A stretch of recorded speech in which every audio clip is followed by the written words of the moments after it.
Hi అందరికీ. ఎంతో రుచిగా ఉండే ఆలుగడ్డతో పునుగులు అయితే తయారు చేసుకుంటాను. ఎలా చేస్తానో చూపిస్తాను, చూసేయండి. ఫస్ట్ అయితే ఒక గ్లాస్ రేషన్ బియ్యాన్ని 1 అవర్ ముందే నానబెట్టి పక్కన పెట్టుకోవాలి. నానిన తర్వాత ఇలా మిక్సీ పట్టుకొని పక్కన పెట్టుకోవాలి. తర్వాత 2 పెద్ద సైజు ఆలుగడ్డలను అయితే ఉడికించుకొని ఇలా స్మాష్ చేసుకొని పక్కన పెట్టుకోవాలి. ఇలా స్మాష్ చేసుకున్న ఆలుగడ్డ తురుములోకి అయితే ముందుగా రెడీ చేసి పెట్టుకున్న పిండిని రెండింటిని వేసి బాగా కలుపుకోవాలి. కలుపుకున్న తర్వాత అందులోకి కొంచెం సాల్ట్, కొంచెం ఉప్పు, కొంచెం జీలకర్ర, కొంచెం కొత్తిమీర, కొంచెం కారం, కొన్ని ఉల్లిపాయలు వేసుకొని అయితే బాగా కలుపుకోవాలి. బాగా కలుపుకున్న తర్వాత ఇలా కడాయి పెట్టేసుకొని ఆయిల్ వేడి అయ్యాక డీప్ ఫ్రై చేసుకొని పక్కన పెట్టుకోవాలి.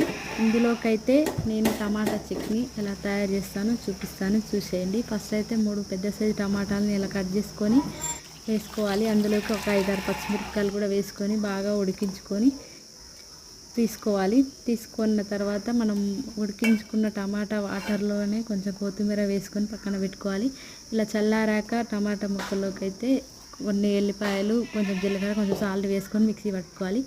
మిక్సీ పట్టుకున్నాక ఇలా లూజుగా మనకు ఆలు బోండాలోకి అయితే సూపర్ అంటే సూపర్ ఉంది. నిజంగా బాగుంది. ఓకేనా? Thank you.